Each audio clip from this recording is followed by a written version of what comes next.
വ്യക്തമാക്കുന്നു. It took 13 years for me to reach where I am today. അതിലും ഞാൻ big ബോസിൽ പോയി എത്ര പ്രൗഡ് ഒരു ഡോക്ടറായിട്ടാണ് ഞാൻ പുറത്തിറങ്ങിയെന്നറിയോ. ലൈക്ക് ഓരോ ദിവസവും എനിക്ക് ചലഞ്ചിങ് ആണ്, ഓരോ ദിവസവും ചലഞ്ചിങ് തന്നെയായിരുന്നു. ഓരോന്ന് കഴിയുമ്പോൾ അടുത്തത് ഒത്തിരി ഒത്തിരി ഫൈറ്റ് ചെയ്തിട്ടാണ് ഞാൻ ഇതുവരെ എത്തിയത്. അപ്പം ഇതിൽ പോയിട്ട് അപ്പോഴേ എൻ്റെ ബ്രദർ പറഞ്ഞു പോകരുത്, ഇത് മറ്റവരൊക്കെ കേസ് ഹരീഷും ഇവരെല്ലാം അത് യൂസ് ചെയ്യും, അശ്വനാണെങ്കിൽ അത് യൂസ് ചെയ്യും, അത് ഭയങ്കര സൈബർ ബുള്ളിങ് ഉണ്ടാവും. അതുകൊണ്ടാണ് കഴിഞ്ഞതിൻ്റെ മുമ്പിലത്തെ വർഷം എന്നെ സമ്മതിക്കാത്തത്. എന്നിട്ട് ഞാൻ തെളിയിക്കും എന്ന് പറഞ്ഞിട്ടില്ല, ഞാൻ വിജയിച്ച് കാണിക്കും എന്ന് പറഞ്ഞിട്ടാണ് ഞാൻ പോയത്. അതുപോലെ തന്നെ ഞാൻ എൻ്റെ അച്ഛനും അമ്മയും എൻ്റെ ബ്രദറിനെ എൻ്റെ ഫാമിലിനെ എല്ലാവരെയും ഞാൻ പ്രൗഡാക്കിയിട്ടാണ് ഞാൻ പുറത്തിറങ്ങിയത്. അങ്ങനെ ഇരിക്കുമ്പോഴത്തേക്ക് ഇവന് ഇങ്ങനെ ഇതുപോലെ എന്തെങ്കിലും അങ്ങനത്തെ പ്രശ്നങ്ങളുണ്ടെങ്കിൽ അത് പുറത്ത് കൊണ്ടുവരണം, അത് കേസ് കൊടുക്കുക, അല്ലെങ്കിൽ കേസിൻ്റെ വഴിക്ക് പോട്ടെ. അതല്ലാതെ കുറേ ഫെയിമിന് വേണ്ടിയിട്ട് ഞങ്ങളെല്ലാവരെയും ഇങ്ങനെ നമ്മൾ ഇത്രയും കഷ്ടപ്പെട്ടുണ്ടാക്കിയെടുത്തൊരു പേര്, ഒരു അഭിമാനം. ഞാൻ പറഞ്ഞില്ല, എനിക്ക് money doesn't matter for me at all. എങ്കിൽ ഞാൻ എവിടെ എത്തിയാണ് എനിക്ക് ഫോർ മീ ആ ഒരു പേര്, ഞാൻ നിൽക്കുന്ന ഇനിഷ്യേറ്റീവ്സ്, ഞാൻ വിശ്വസിക്കുന്ന കുറേ കാര്യങ്ങൾ, എൻ്റെ ഡിഗ്നിറ്റി, എൻ്റെ self respect, integrity, that is most important for me.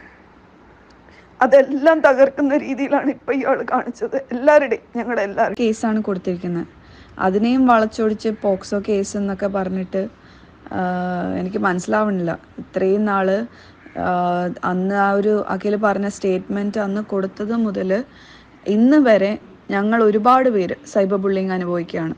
ഒരുപാട് പേരെന്ന് പറഞ്ഞാൽ ബിഗ് ബോസിൽ വന്നിട്ടുള്ള ഒട്ടുമിക്ക സ്ത്രീകൾക്കും എഗെയിൻസ്റ്റ് ആയിട്ട് cyber bullying still we are going through. Slut ഷെയ്മിങ്ങും അങ്ങനത്തെ പല രീതിയിലുള്ള സൈബർ ബുള്ളിങ്, മാത്രമല്ല ത്രെറ്റ്സും. അപ്പോൾ അതെനിക്ക് സഹിക്കാൻ വയ്യാതെയാണ് ഞാൻ കേസ്. പലരും സോഷ്യൽ മീഡിയയിൽ അത് റിയാക്ട് ചെയ്തു, വീഡിയോസ് ഇട്ടു. ഞാൻ അങ്ങനത്തെ വീഡിയോസ് ഒന്നും ഇടാൻ പോയില്ല. പകരം ഞാനത് സൈബറിൽ ഞാൻ കൊടുത്തു കേസായിട്ട്.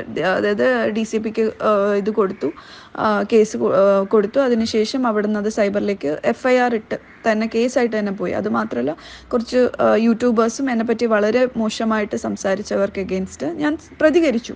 അതാണ് എൻ്റെ രീതിയിലുള്ള പ്രതികരണം എന്ന് പറയുന്നത്. അല്ലാതെ അയാളുടെ കുട്ടികളെ അടിച്ചു എന്ന് പറഞ്ഞിട്ടുള്ള കേസ് ഞാൻ ബിഗ് ബോസിനകത്തായിരുന്നു ആ സമയം. അപ്പോൾ എനിക്കറിയില്ല ഇത് എങ്ങനത്തെ രീതിയിൽ അത് വളച്ചൊടിക്കാൻ വേണ്ടിയിട്ടും കേസിൻ്റെ ഇത് വഴിതിരിക്കാൻ വേണ്ടിയിട്ട് അയാൾ പറയുന്ന ഓരോ കാര്യങ്ങളായിരിക്കാം. പിന്നെ അതുപോലെ എനിക്ക് ത്രെറ്റ് മെസ്സേജ് വന്നതിലെ പല കാര്യമാണ് അതിനകത്ത് എടുത്തിട്ടിരിക്കുന്നത്. അപ്പോൾ അത് ഞാൻ പേടിച്ചിരിക്കണം, എനിക്ക് മറയ്ക്കാനും തിരിക്കാനും ഉണ്ടായിരുന്നെങ്കിൽ ഞാൻ ഒരിക്കലും കേസിനും പോയില്ല. ഞാൻ പോയിരുന്ന ലൈവ് ഇൻ്റർവ്യൂവും കൊടുക്കില്ല, എക്സ്ക്ലൂസീവ് ഇൻ്റർവ്യൂവും കൊടുക്കില്ല. എൻ്റെ സൈഡ് എൻ്റെ മാത്രമല്ല, എൻ്റെ സൈഡിൽ നിന്നുള്ള എല്ലാ കണ്ടസ്റ്റൻസിനും വേണ്ടിയിട്ടാണ് ഞാൻ അന്ന് ശബ്ദിച്ചത്. അത് ഇനിയും ശബ്ദിക്കും, അത്രേ ഉള്ളൂ. അല്ല അതിന് ഈ സൈബർ ബുള്ളിങ് പേടിച്ചിട്ട് ഇപ്പം ഞാൻ ഇന്നലെ എനിക്ക് തോന്നുന്നു ഇന്നലെ എങ്ങാണ്ടാണ് അഖിലിന് ഇത് നോട്ടീസ് കിട്ടിയെന്ന് തോന്നുന്നു. ആ നോട്ടീസ് കിട്ടിയപ്പോൾ തന്നെ അത് ബിഗ് ബോസിൻ്റെ ഞങ്ങളുടെ ഗ്രൂപ്പിനകത്ത് ഇടുകയും അതിനകത്ത് വോയിസ് മെസ്സേജ് ഇട്ട് എന്നെ ഡിഫെയിം ചെയ്യുകയും അതിനുശേഷം അത് സോഷ്യൽ മീഡിയയിൽ ഇട്ടതിന് ശേഷം അതിനെയും കാട്ടി എനിക്ക് ഭീകര രീതിയിലുള്ള സൈബർ ബുള്ളിങ്, എൻ്റെ അച്ഛൻ മരിച്ചുപോയി ഞാൻ കാരണം എന്നുള്ള രീതിയിൽ വരെ എൻ്റെ അച്ഛൻ ജീവിച്ചിരിക്കുമ്പോൾ ഇങ്ങനത്തെ സൈബർ ബുള്ളിങ് വരെ ഭീകരമായിട്ടാണ് വന്നുകൊണ്ടിരിക്കുന്നത്. അപ്പം അതൊന്നും എനിക്ക് വിഷയമല്ല. ഞാനത് ഫൈറ്റ് ചെയ്യാൻ വേണ്ടിയിട്ട്, ഇതെല്ലാം എനിക്ക് അറിഞ്ഞുകൊണ്ട് തന്നെയാണ് ഞാൻ ഫൈറ്റ് ചെയ്യാനായിട്ട് നിൽക്കുന്നത്, എനിക്ക് വേണ്ടിയിട്ടും എൻ്റെ കൂടെയുള്ളവർക്ക് വേണ്ടിയിട്ടും. അപ്പോൾ അത് ഇനിയും ഞാൻ മുമ്പോട്ട് പോകും. കേസ് സ്ട്രോങ് ആയിട്ട് തന്നെ ഞാൻ പോകും. അതല്ലാതെ ഇയാൾ എത്ര വളച്ചൊടിച്ചാലും എനിക്കതൊരു വിഷയമല്ല. അങ്ങനെ ഒരു പോക്സോ കേസ് കൊടുക്കണമെങ്കിൽ ഞാൻ എൻ്റെ പേരിൽ തന്നെ കൊടുക്കും, മനസ്സിലായില്ല? അങ്ങനെ ഞാൻ കുട്ടികൾക്ക് വേണ്ടിയിട്ട് ഒരുപാട് ഞാൻ ആക്റ്റീവായിട്ട് വർക്ക് ചെയ്യുന്ന ഒരാളാണ്. അപ്പോൾ അതിന് വേണ്ടിയിട്ട് വേറെ മറയും ഇത് ഇപ്പം ഞാൻ കൊടുത്തതുപോലെ തന്നെ ഒരു കേസ് കൊടുത്തത്, പക്ഷെ ഞാൻ കൊടുത്തിട്ടില്ല. അപ്പോൾ അത് വളച്ചൊടിച്ച് അയാൾ വേറെ രീതിയിൽ അങ്ങനെ ഒരു ആംഗിളിലേക്കാണ് ഇപ്പോൾ കൊണ്ടുപോയിക്കൊണ്ടിരിക്കുന്നത്. ഞാൻ ആ കേസ് കൊടുത്തു എന്ന് പറഞ്ഞിട്ടല്ല, ഞാൻ സൈബർ കേസാണ് കൊടുത്തിരിക്കുന്നത്. അത് സ്ട്രോങ് ആയിട്ടുള്ള ഒരു കേസ് തന്നെയാണ് കൊടുത്തിരിക്കുന്നത്. അത് മുമ്പോട്ട് പോവുക തന്നെ ചെയ്യും. ഇപ്പോൾ നിങ്ങൾ കേട്ടത് ശോഭ വിശ്വനാഥ് മറുനാടന് കൊടുത്ത ഒരു വോയിസ് ക്ലിപ്പാണ് നിങ്ങൾ കേട്ടത്. അല്ലാതെ ശോഭ വിശ്വനാഥ് കൃത്യമായിട്ട് പറയുന്നുണ്ട് ശോഭ വിശ്വനാഥ് കൊടുത്ത കേസ് സൈബർ കേസാണ് കൊടുത്തത്, പക്ഷെ അതിനെ പോക്സോ കേസായിട്ട് വളച്ചൊടിച്ച് അഖിൽമാരാർ എന്ത് ചെയ്യുന്നുണ്ട്, പറയുന്ന ഇൻസ്റ്റയിലൊക്കെ പോസ്റ്റ് ചെയ്ത് അതിന് മറ്റൊരു രീതിയിലേക്ക് തിരിച്ചുവിടാൻ ശ്രമിക്കുന്നു എന്ന് പറഞ്ഞുകൊണ്ടുള്ള ഒരു സംഭവമാണ്.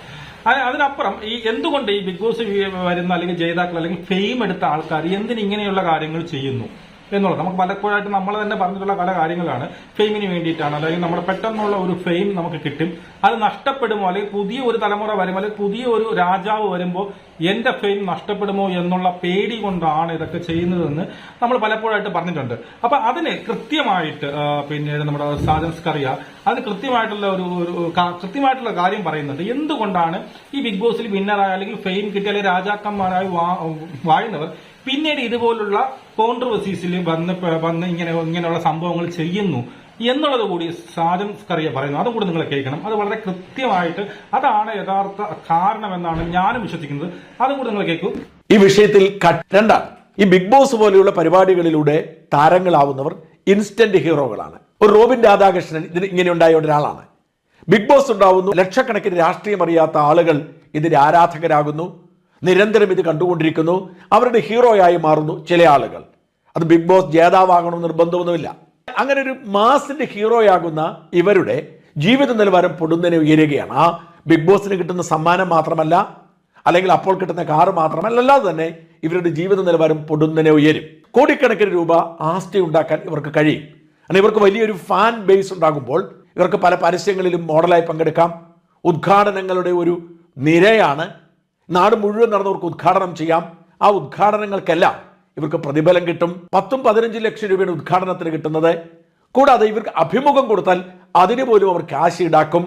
സോഷ്യൽ മീഡിയ അക്കൗണ്ടുകൾ, ഇൻസ്റ്റയും ഫേസ്ബുക്കും അടക്കമുള്ള സോഷ്യൽ മീഡിയ അക്കൗണ്ടുകളിൽ ഇവർ പറയുന്നതിനെല്ലാം ആരാധകരുണ്ടാവും. അങ്ങനെ വലിയ തോതിലുള്ള വരുമാനം ഇവർക്കുണ്ടാവും.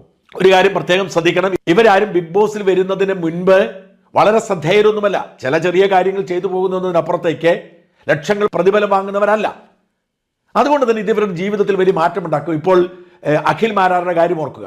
അദ്ദേഹം ഒരു പ്രതികരിക്കുന്ന ആളാണ്, നല്ല പ്രതികരിക്കും. ഒരു സിനിമ എടുക്കാൻ ഇറങ്ങുന്നു, ഒരു താത്വികാവലോകനം എന്ന പേരിൽ ഒരു സിനിമ എടുക്കുന്നു. ആ സിനിമ വിജയിച്ചില്ല. തിയേറ്ററിൽ ഇറക്കുമെന്ന് എനിക്കറിയില്ല, എന്തായാലും OTT പ്ലാറ്റ്ഫോമിൽ ഇറങ്ങി, അത് വിജയിച്ചില്ല. ഞാൻ ആ സിനിമ കണ്ടതാണ്. ആ സിനിമയിൽ പരാജയമായിരുന്നു. ആ സിനിമയിൽ നിന്ന് അദ്ദേഹത്തിന് നഷ്ടമേ ഉണ്ടാകൂ, ലാഭം ഉണ്ടാകില്ല. പക്ഷെ അദ്ദേഹം പ്രതികരിക്കാൻ മിടുക്കനായിരുന്നത് കൊണ്ട് അദ്ദേഹം ശ്രദ്ധേയനായി ബിഗ് ബോസിലെത്തി, ബിഗ് ബോസിൽ ജേതാവായി. അദ്ദേഹം വലിയ ലക്ഷാധിപതിയായി. കാരണം അദ്ദേഹം ഈ കഴിഞ്ഞ ദിവസങ്ങളൊക്കെ പല വാഹനങ്ങളും, മെഴ്സിഡസ്, മിനി കൂപ്പർ, അങ്ങനെ പല വലിയ ആഡംബര വാഹനങ്ങളും വാങ്ങുന്നതിന്റെ ദൃശ്യങ്ങൾ അദ്ദേഹം തന്നെ സോഷ്യൽ മീഡിയയിൽ ഇട്ടിരുന്നു. ഇതൊക്കെ അദ്ദേഹത്തിന് നേടിക്കൊടുത്തത് ഈ ഫെയിമാണ്, അങ്ങനെ കിട്ടുന്ന പണമാണ്. പക്ഷേ ഈ ഇൻസ്റ്റന്റ് ഹീറോയിസത്തിന് ഒരു പരിമിതിയുണ്ട്. ഇപ്പോൾ സിനിമയിൽ തന്നെ നമ്മൾ ദീർഘകാലം അഭിനയിച്ചാലും കുറെ അഭിനയിക്കാതെ വരുമ്പോൾ ആരും വേണ്ടതാകും. പല നടന്മാരുമുണ്ട്. ഇപ്പോൾ ശങ്കർ, മോഹൻലാൽ വില്ലനായിരുന്നപ്പോൾ നായകനായിരുന്ന നടനാണ്. ഇപ്പോഴും അന്നത്തെ പോലെ തന്നെ സുന്ദരനായി തന്നെ ഇരിക്കുന്നു. പക്ഷേ ശങ്കറിന് ഒരു ഡിമാൻഡ് പലയിടത്തുമില്ല. അതുപോലെ തന്നെയാണ് സിനിമയിലുള്ള പലരും ഔട്ടായി പോകും. അപ്പോൾ പിന്നെ ഇൻസ്റ്റന്റ് ഹീറോമാരുടെ കാര്യമോ? അവരെ ആ ഒരു വർഷം നിറഞ്ഞു നിൽക്കും.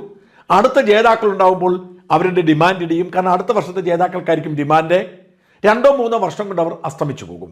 അതുകൊണ്ട് ഈ പുതിയ സീസൺ നടക്കുമ്പോൾ, പുതിയ ജേതാവ് വരാറാകുമ്പോൾ വാർത്തയിൽ പരമാവധി നിറഞ്ഞു നിൽക്കുക എന്ന ലക്ഷ്യത്തോടെയാണ് ഇങ്ങനെയൊരു വിവാദം ഉണ്ടാക്കിയത് എന്ന് ആരെങ്കിലും തെറ്റിദ്ധരിച്ചാൽ കുറ്റം പറയാൻ കഴിയില്ല.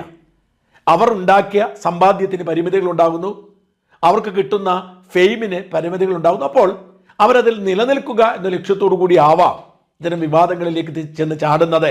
അത് അവരുടെ വരുമാന മാർഗത്തെ ബിഗ് ബോസ് പോലെ തന്നെയുള്ള ഒരു ഗെയിമിലൂടെ നിലനിർത്താൻ ശ്രമിക്കുന്നതാവാം എന്ന് ആരോപിക്കുന്നവരെ കുറ്റം പറയാൻ കഴിയില്ല.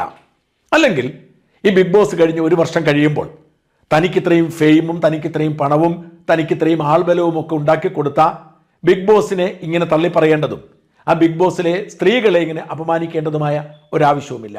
പ്രിയപ്പെട്ട സുഹൃത്ത് എന്ന നിലയിൽ അഖിൽ മാരാരോട് എനിക്ക് പറയാനുള്ളത്, സ്ത്രീകളെ ഒരുമിച്ച് മോശക്കാരായി ചിത്രീകരിക്കുന്നത് താങ്കൾക്ക് ഒരു തരത്തിലുള്ള ഗുണവും ഉണ്ടാക്കില്ല എന്ന് തന്നെയാണ്.